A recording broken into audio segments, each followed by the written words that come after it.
안녕하십니까? 예수님께 소망을 두는 삶의 이창열 목사입니다. 예수님께 소망을 두는 삶, 예소망에 오신 우리 모든 성도님들 환영합니다. 그리고 감사합니다. 제가 처음 유튜브 방송을 시작하고 있거든요. 그래서 저에 대해서 간단하게 좀 소개를 하겠습니다.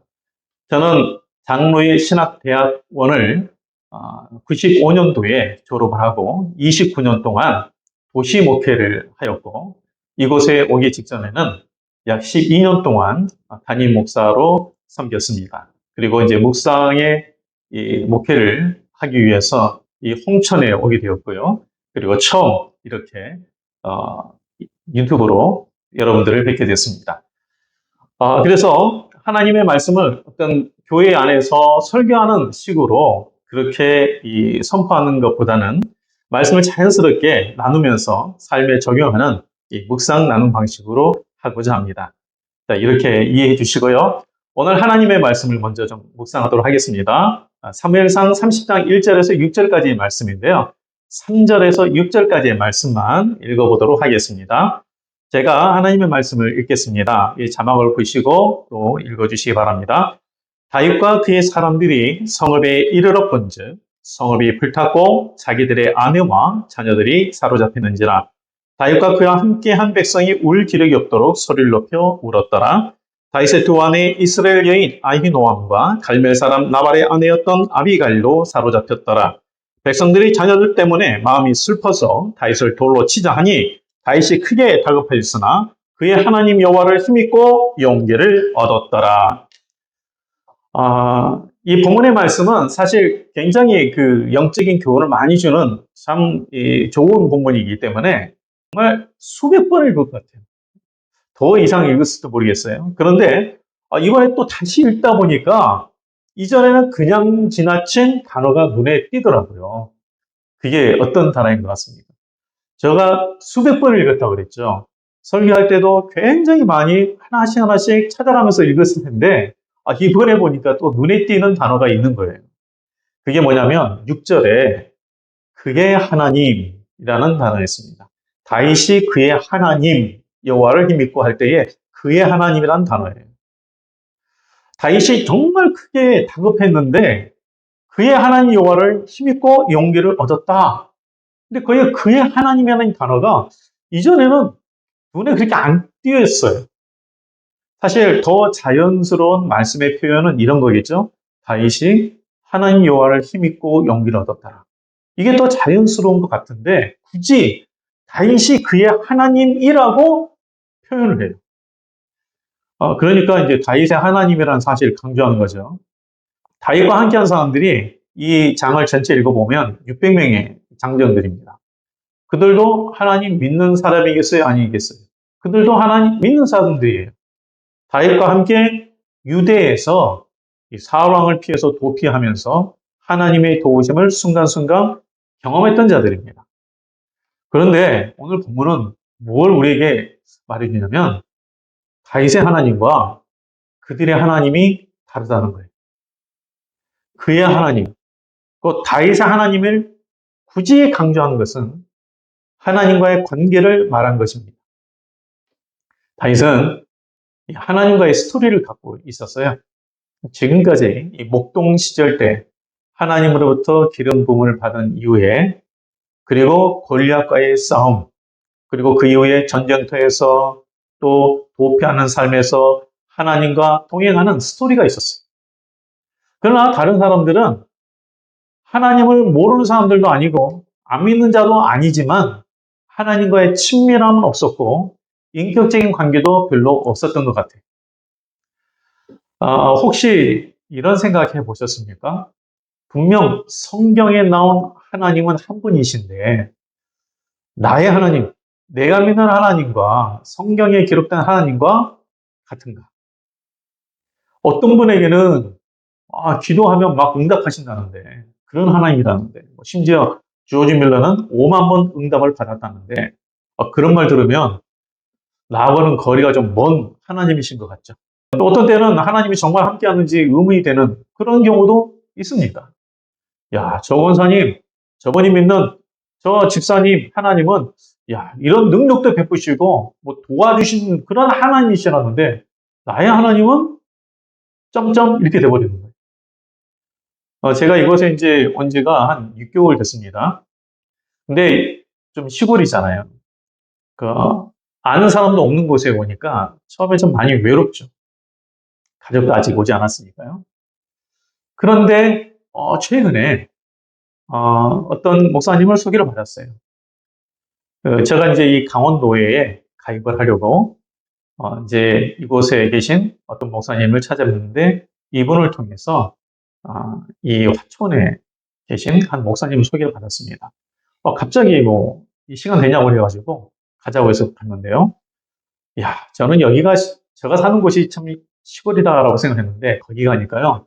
제가 사는 곳은 시골이라고 이야기하면 안 될 정도로 정말 그런 깡촌입니다. 화정민들이 살았던 그 지역에 그리고 그 산 거의 정상에 오르는 곳에 교회를 짓고 그리고 또 사택을 거기다 짓고 거기서 목회를 하신 분이에요. 이 부분에 대해서 이 사진을 좀 보시면 이해가 될 겁니다. 그런데 이 건물이 중요한 게 아니고 이분이 처음 한 20년 전에 올 때는요.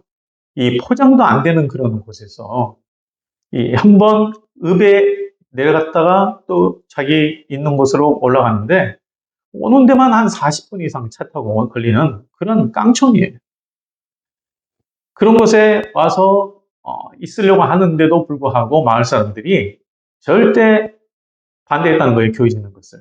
그리고 조건으로 뭘 이야기하냐면 절대로 우리에게 예수 믿으라는 말 하지 마라. 예수 믿으라는 말 하지 마라.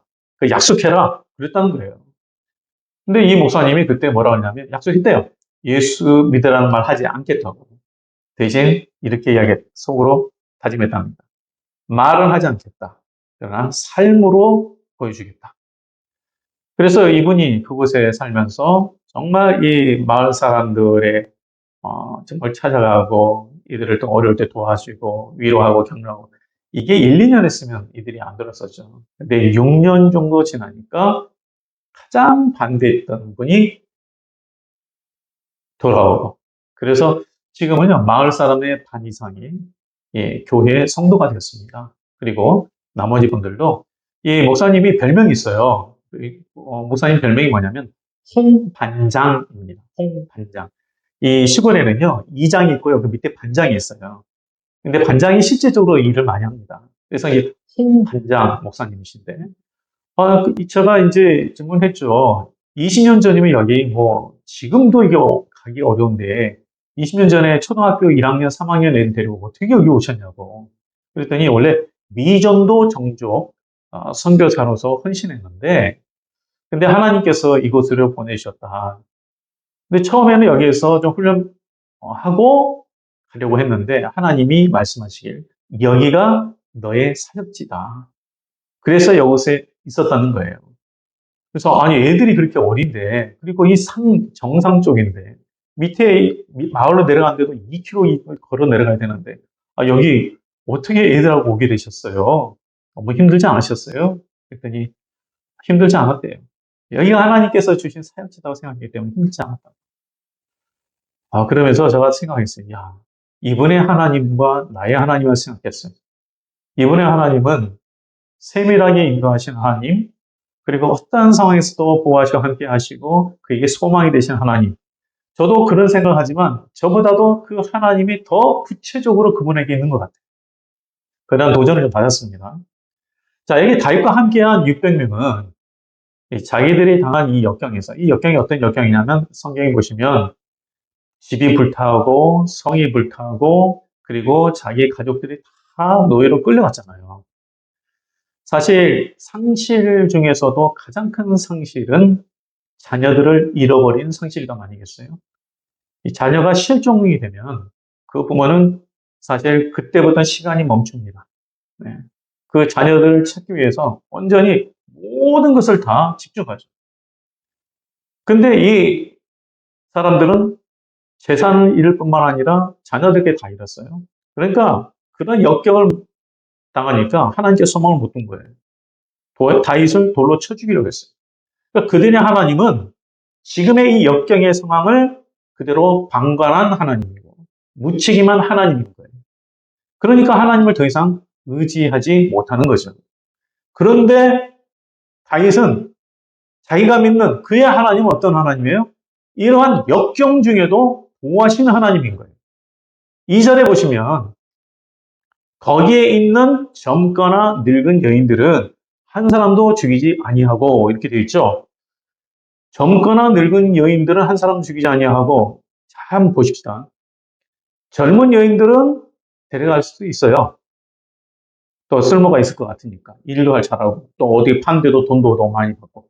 근데 늙은 여인들도 한 사람도 죽이지 않았어요. 사실 끌려가지 않으려고 반항하는 사람이 없겠어요. 그런데 한 사람도 죽이지 않았어요. 그러니까 역경 중에서도 보호하시는 하나님을 다윗은 본 거죠. 그러니까 다윗의 하나님은 어떤 하나님이에요? 어떤 상황에서도 보호하시는 하나님, 회복시키는 하나님인 거예요. 그러니까 다윗이 그의 하나님 여호와를 힘입고 용기를 얻는 거죠.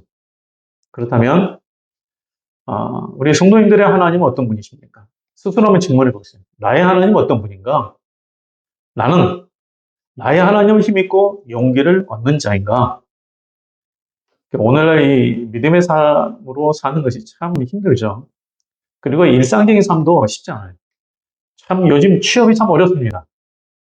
제 아들이 이번에 8월에 이제 졸업을 했는데 하나님 은혜로 5월에 취업을 했습니다.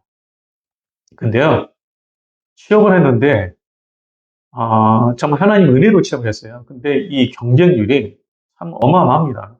300대 1이었어요. 지금 이렇게 이 직장 얻는 것이 참 어려운 시기가 되었습니다.